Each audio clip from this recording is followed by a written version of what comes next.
ये ठीक नहीं है। मैडम, हिंदू या मुस्लिम का हसद मत छेड़िए, अपनी कुर्सी के लिए जज्बात को मत छेड़िए एक जंग मिलजुल कर गरीबी के खिलाफ दोस्त मेरे मजामी लगभग में मत छेड़िए।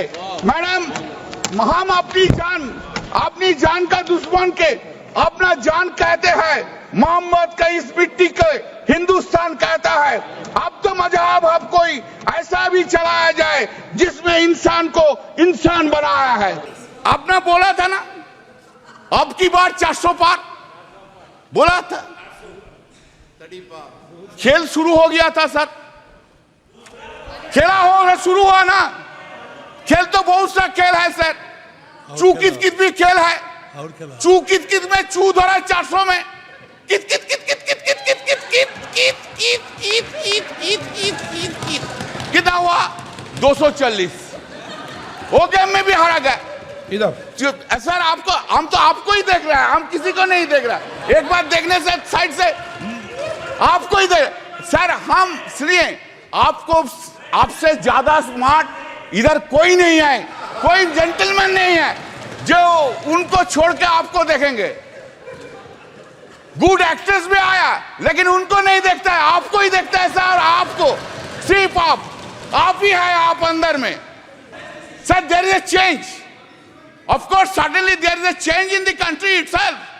What the honourable president of India has said, what has been done, you know, change is this, there is an unstable government and other side is a strong opposition in the country citizen। हर पल, हर दिन, हर पल याद रखना होगा, हम लोग unstable हो और वो लोग इंडिया ब्लॉक ज्यादा स्टेबल है, ज्यादा सख्त है। मेरा जो वक्तव्य हम रखेंगे इधर, जो हम बोलेंगे इधर, सिर्फ पार्लियामेंट में नहीं, पार्लियामेंट के बाहर भी लड़ाई चलेगा, पॉलिटिकल लड़ाई चलेगा और ज्यादा दिन नहीं रहेंगे। सिर्फ महाराष्ट्र के इलेक्शन होने दीजिए, उत्तर प्रदेश के इलेक्शन होने दीजिए, उनका बाद 1.5 बरस में साफ हो जाएगा इस गवर्नमेंट को, कोई नहीं सकता है। आप लोग बहुत महिला के लिए बोलते हैं ना, कब गया, कब मणिपुर गया? अरे बसीरहाट के लिए तो बहुत कुछ बोला है, 3 लाख से वोट से ज्यादा से जीता। संदेश खाली के लिए तो बहुत से बोला है, रेखा जी को तो फोन करके बोला उधर खड़ा हो जाइए, एक बार नहीं गया। क्या प्रहलाद जोशी जी, एक बार प्राइम मिनिस्टर कोई वुमेन, अफेक्टेड वुमेन को फोन करने नहीं बोलने सकता था? बेटी, तू देश का बेटिया है, तू मेरा बेटिया है, हम तुझको देखेंगे, ये बात बोलने नहीं सका। इतनी हो गई है रात, मैं कर रहा हूँ वक्त बिल पर बात, मैं दे रहा हूँ मोदी जी को साथ, मैं दे रहा हूँ मोदी जी को साथ, इसलिए कांग्रेस को मैं दिखा रहा हूँ हाथ। मोदी जी तो मुसलमानों की बात करते हैं, मोदी जी तो मुसलमानों की बात करते हैं, लेकिन कांग्रेस वाले मुसलमानों का आघात करते हैं। मोदी जी तो गरीबों की बात करते हैं और हमेशा नरेंद्र मोदी जी ने मुसलमानों की, माइनॉरिटी की, दलितों की, गरीबों की बात की है। अध्यक्ष महोदय, ये बिल जो है, बिल बहुत ही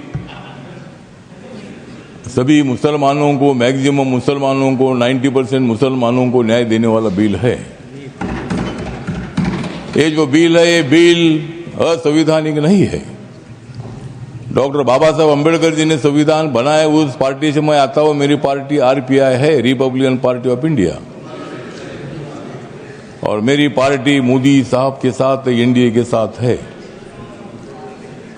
ये जो बिल है, बिल मुसलमानों पर आज तक अन्याय होता रहा। Congress party divide and rule की पॉलिसी करने का काम करती रही और मुसलमानों को, दलितों को न्याय नहीं मिलता था। आज मुझे लगता है कि जो ये बिल आया है हमारे की किरण रिजिजू जो ट्राइबल कम्युनिटी के बुद्धिस्ट है, माइनॉरिटी के हैं, और इसीलिए मैं बताना चाहता हूं कि हम किसी को भी नहीं जाएंगे शरण, हम किसी को भी नहीं जाएंगे शरण, क्योंकि माइनॉरिटी के मिनिस्टर है रिजिजू किरण।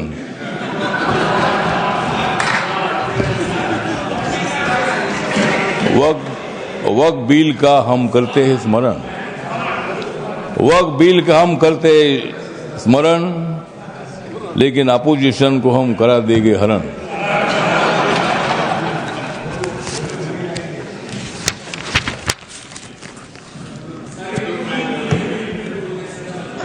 नरेंद्र मोदी जी है मुसलमानों के सच्चे वाली, नरेंद्र मोदी जी है मुसलमानों के सच्चे वाली।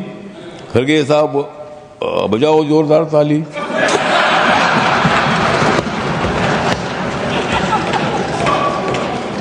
मत दे दो रोज मोदी साहब को गाली, मत दे दो रोज मोदी साहब को गाली, नहीं तो कुर्सी करो खाली।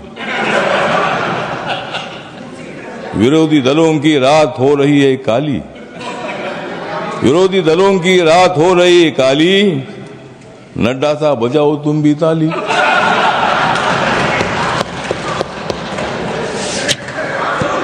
तो ये जो बिल है, ये बिल बहुत ही परिवर्तनवादी बिल है। ये बिल हिंदू, मुसलमान, सिख, ईसाई, बुद्धिस्ट लोगों को जोड़ने वाला ये बिल है।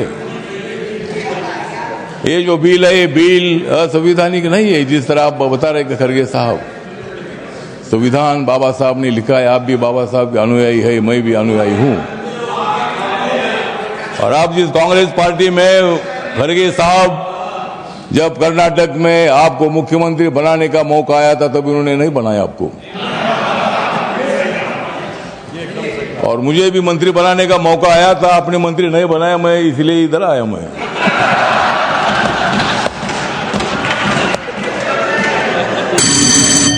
लेकिन मैं आया, लेकिन आपने तो मंत्री पद का विषय नहीं है। मतलब कांग्रेस पार्टी दलितों की बात तो करती है, बात करने से का काम नहीं चलेगा। जिस तरह मोदी साहब निर्णय लेते हैं, मोदी साहब सत्ता में आने के बाद उन्होंने बहुत सारा परिवर्तन करने का काम किया है।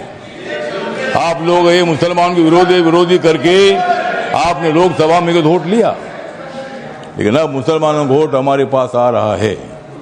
ये बिल पास होने के बाद सारे मुसलमान हमारे साथ आएगी, आपके साथ तो कोई नहीं रहेगी। हमारे साथ मुस्लिम समाज आएगा, हमारे साथ दलित समाज आएगा, हमारे साथ सिख समाज आएगा, हमारे साथ क्रिश्चियन समाज आएगा, ओबीसी समाज आएगा, ब्राह्मण समाज आएगा, सब समाज आएगा। हाँ, उनके पास कुछ नहीं रहेगा, मतलब उनके पास कुछ नहीं रहेगा तो ठीक बात, कुछ ना कुछ उधर भी होना चाहिए। अपोजिशन की हमें आवश्यकता है, कुछ वोट उनको मिलना ही चाहिए, लेकिन मैक्सिमम वोट हमको मिलेगा। और ये बिल पास होने के बाद नरेंद्र मोदी जी चौथी बार देश के प्रधानमंत्री बनेंगे, और नरेंद्र मोदी जी बनेंगे तो मैं भी बनूंगा। तो इसी तरह मतलब कहने का मतलब इतना है कि इस बिल का समर्थन करने के लिए मैं खड़ा हूं। व्यक्त कम है, मेरी पार्टी छोटी पार्टी है, लेकिन मेरी पार्टी आगे बड़ी पार्टी हो जाएगी। लेकिन अभी मैं अकेला मेंबर हूं, लेकिन मैं जो मेरी पार्टी है, ये पार्टी बिल का समर्थन करती है।